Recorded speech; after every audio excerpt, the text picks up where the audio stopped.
What up? It's your boy Big Bird coming to you live from the App Stupid Studios. Act like you got some sense. Smash the like and subscribe button. It goes a long way, helps the channel. We appreciate it. Also share the content, because that's what we do around here. We are in season 6. I repeat, we are in season 6. Whoever thought we'd make it this far?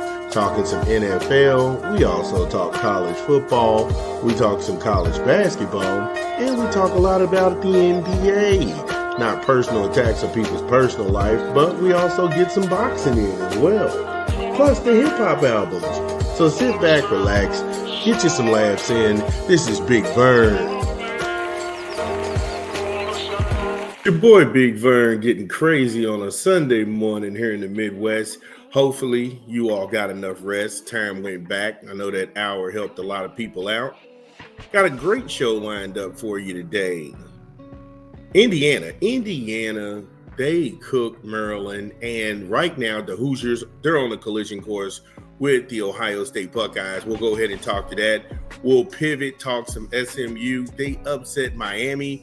What the playoff picture looks like right now, because there's so much parity in the ACC and the Big 12, they may only get one team in. We'll go ahead and discuss that a little further.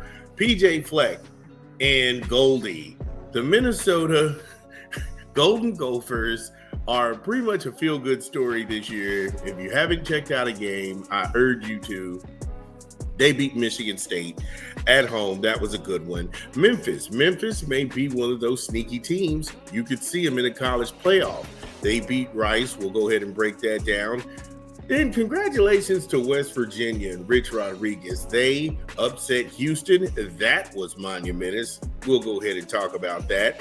The Ohio State. I said the Ohio State. They clean up Penn State. They make Jim Knowles eat his words. We'll go ahead and break that down a little further. Then Notre Dame slaughters Boston College, just manhandled them. And while we think Marcus Freeman, he's got a case to be made, he could be coach of the year, because it looks like Notre Dame is going back to the college playoffs. These stories and many more when we come back from a quick 20 from a rap album. It's your boy Big Vern. Give me a beat. What up? It's your boy Big Vern coming to you from the App Stupid Studios. We pushing a new rap album this month. Goldfish, Hit Boy, and The Alchemist, in stores now. Get it where you legally consume music, whether it be Apple Music, Google Play, or Spotify. My personal favorites on the track is Doing My Best, Business Merging, Ricky's cold. That joint is wild. Home Improvement, Walk in Faith, Drawing Bridges featuring Jonathan Hewitt, All Gas, No Brakes with Jay Worthy and Big Hit. Yo, Goldfish by Hit Boy and The Alchemist. Get your copies now.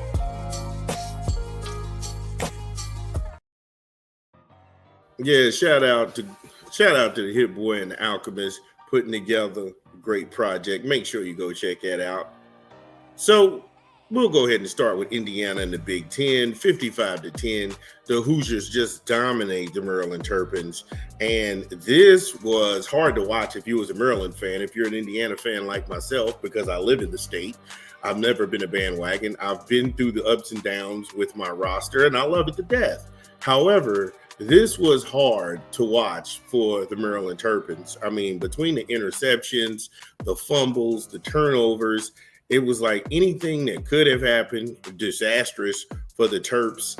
It did happen.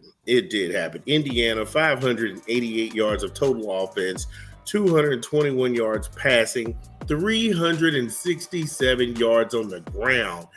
Damn. Really? Damn. That's just completely dominant. That's good for about 7.5 yards per play, 28 first downs, 7 of 12 on third down conversion. They were perfect on fourth down. They ran about 75 plays, evenly split between the defense and the offense. They got in a sack. Indiana only punted one time in this game. It was relatively clean. That was played on the Hoosiers, 4 penalties for 30 yards. Outside of that pick, They held on to the ball for 40 plus minutes. And you all know my motto and my mantra: I don't give a shit how long you hold on to the ball, is what you do with it when you get it. Now, an early Heisman pick, and I have him at winning the Davy O'Brien Award, but it would be Fernando Mendoza, 14 of 21 for 201 yards through the air, 1 touchdown, 1 pick. He even ran 4 times for 24 yards and a score. But then you had the trio of quarterbacks: Kaleon Black, that dude, 14 grabs, 110 yards and a score. Then his backup, Roman Hemby, that kid, 18 grabs, 88 yards and a score. Then the third string, which is Kobe Martin. He's the more nimble of the backs between all three of these guys. That dude, 11 grabs, 80 yards, and a score. They almost had 3 100-yard rushers in the same game. Indiana is a very dangerous team. And the collision course between them and Ohio State in the Big Ten championship game at Lucas Oil in Indianapolis, that thing is looking like must-see TV. That may be one of the highest rated games on television in a long time, because you have the home team, which is not a home team because Bloomington and Indianapolis, that's a good distance from one another, but this is the state of Indiana. And everybody, and they've got that effect. The same thing in Columbus. I've been blessed to be in Columbus when Ohio State is playing. It is a ghost town. Nobody anywhere in that city is doing anything until the Buckeyes are done playing. It's having the same effect here in Indiana. Anytime the Hoosiers are playing, it's a ghost town. Everybody is crowded around a TV to see what Cignetti is going to do. And this is big time. So congratulations to the Hoosiers. Congratulations to Fernando Mendoza and Curt Cignetti. Just looking forward to seeing what they can put together in the future. However, if you're a Hoosier fan, you know the drill. Get in the comments.